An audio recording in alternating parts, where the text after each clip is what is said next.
அனைவருக்கும் இனிய மனமகிழ் மாலை வணக்கத்தை தெரிவித்துக் கொள்கிறேன். மாத்தி யோசி குழுமத்தில் உள்ள அனைவருக்கும் மீண்டும் ஒரு வணக்கத்தை தெரிவித்துக் கொள்கிறேன். இந்த மாத்தி யோசிங்கிற அந்த தலைப்பே நம்மளை மாத்திதானே யோசிக்க வைக்கிறது. எவ்வளவு அழகா, அதாவது காக்கும் கரங்களில் இன்று நடுநாயகமாக இருந்த அமுத மொழியை கொடுத்து கொண்டிருக்கும் நடுவர் அவர்களுக்கும் மற்றவர்களுக்கும் என்னை, அதாவது இளமையா முதுமையா, இளமையிலிருந்து தானே முதுமை வருது, முதுமையிலிருந்து இளமை வருமா எனக்கு தெரியவில்லை. அதாவது பின்னாடி 100லிருந்து 1 வருதா, 1லிருந்து 100 வருதா, கோழியிலிருந்து முட்டை வருதா, முட்டையிலிருந்து கோழி வருதா, அதுவே ஒரு கேள்விக்கலையாக உள்ளது. அப்படிப்பட்ட இன்று இந்த வாதத்தில் நான் இளமை அப்படின்னா இந்த வாழ்க்கையில் கற்றுத்தரும் பாடம் இளமையிலா முதுமையிலா? முதுமையில கற்றுத்தந்த பாடத்தை நினைவுறுத்துவதுதான் முதுமை. முதுமையில கற்றுத்தரல, இளமையில் பட்டு திரிந்து கீழே உளுந்து எழுந்து தடை கற்களை எல்லாம் படைக்கற்களாக மாற்றி முட்டி மோதி எழுந்து இளமையில தான் பாடத்தை கற்கிறோம். கல்வியில கொண்டு போய் இப்ப முதியோர் கல்வி கொஞ்ச நாள் முன்னாடி ஆரம்பிச்சிருந்தாங்க. அதே போல முதிர்ந்த பிறகு முதியோர் கல்வியில போய் என்ன கற்ற முடியும்? அப்படின்னு முதியோர் போய் கற்றினா பசுமரத்தாணிதான் மனசுல பதியும். இளமையில நம்ம பாடத்தை கத்துக்கிறோம். முதுமையான பிறகு அதை உணர்வதுதான் முதுமை. முதுமையில நம்ம நம்ம பாடத்தை கற்றுக்கொள்ளவில்லை, நமக்கு அது எதையும் சொல்லி தரவில்லை. நடுவர் அவர்களே, நான் உன்னை கேட்கிறேன், நம்மளாம் முதுமையா இளமையா? அதனுடைய எனக்கு தெரியல, நம்மளாம் ரெண்டும் கட்டான், விட்டுடுங்க. அந்த தலைப்பு முன்னோரு தர சொல்லுங்களேன் நடுவர் அவர்களே. வாழ்க்கை எப்போது அதிக பாடம் கற்றுக்கிறது? இதுதான், வாழ்க்கை எப்பொழுது அதிக பாடத்தை கற்றுக் கொடுக்கிறது. வாழ்க்கை பாடத்தை கற்றுக் கொடுப்பது இளமையில், அதை உணரக்கூடியது முதுமையில். பாடம் என்பது இளமையில் தான். கீழே உள்ளுறோம், எழுந்துக்கிறோம், அப்பதான் நினைக்கிறோம் எங்கேயாவது இளமையிலேதான் நம்ம ஒவ்வொரு பாடமும் கற்றுக் கொடுக்கக்குள்ள அச்சோ இப்படி செஞ்சிருந்தா நல்லா இருக்குமே அப்படின்னு இனிமேல உணர்றோம். கீழே விழுந்து யாரையாவது நம்மள தூக்கி விட்டா இப்ப நம்ம அம்மா இருந்தான்னா எப்படி இருக்கும் அப்படிங்கிறோம். இளமையில நம்ம ஏதாவது அம்மாவை திட்டி இருப்போம். பின்னாடி அந்த இளமையிலேதான், இளமை என்பது 40 வயசுக்குள்ள முடிஞ்சது. அதெல்லாம் உணர்ந்த பிறகுதான் அதெல்லாம் நம்ம கற்றுக்கிறோம். முதுமையில விட்டுட்டோமேங்கிறது உணர்ந்து, அதாவது அதை உணர்வதுதான் கற்றுக் கொடுக்க பாடும் இளமையில் தான்.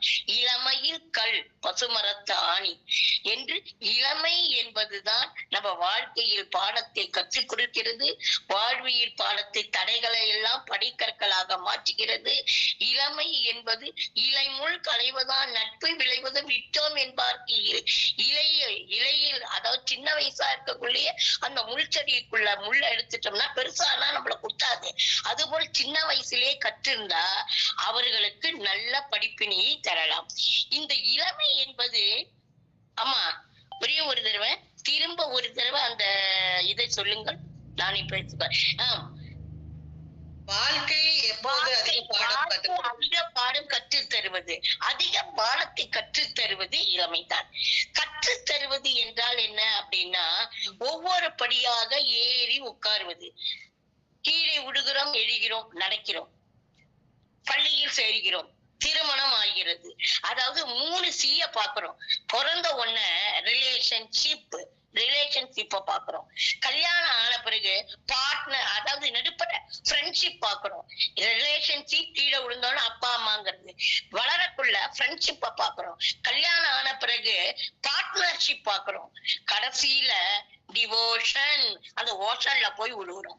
அப்ப அந்த பாடம் எங்க வருது? பிறந்த உடனே பாடம் வருது, வளரும் போது பாடம் வருகிறது, திருமணமான பிறகு கடைசியில தான் டிவோஷன் போகிறோம். அதனால அதிக பாடத்தை கற்றுத் தருவது இளமையில் அதை உணர்வதுதான் முதுமையில் என்று கூறி, நாம் எல்லாம் அதாவது நடுத்தரமாக இருந்தாலும், அதாவது இங்கேயும் மதில் மேல் பூனையாக நாம் இருக்கிறோம். இளமையும் இல்லை, முதுமையும் இல்லை. இருந்தாலும் நமக்கு கற்றுத்தந்த பாடம் என்ன?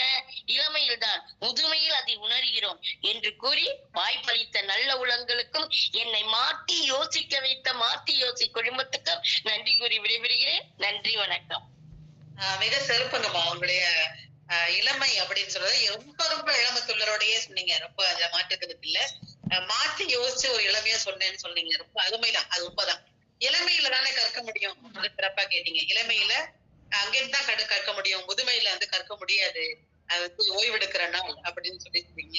அது மாதிரி கோழில இருந்து முட்டை வருதா, முட்டையில இருந்து கோழில வருதா அப்படிங்கிற கேள்வி கேட்கிற மாதிரி இருக்கு. இளமைதான் அங்கிருந்து தான் கத்துக்க முடியும். முதல் அக்கு வரை எங்க இருந்து கத்துக்கிறோம்? முதுமையில போய் கத்துக்க முடியுமா எங்கேயாவது அப்படின்னு சிறப்பா ஒரு கேள்வியை கேட்டிருக்கீங்க.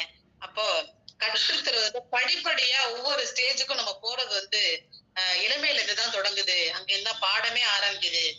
ரிலேஷன்ஷிப் ஆரம்பிக்கிறது வந்து அங்கிருந்து தான்.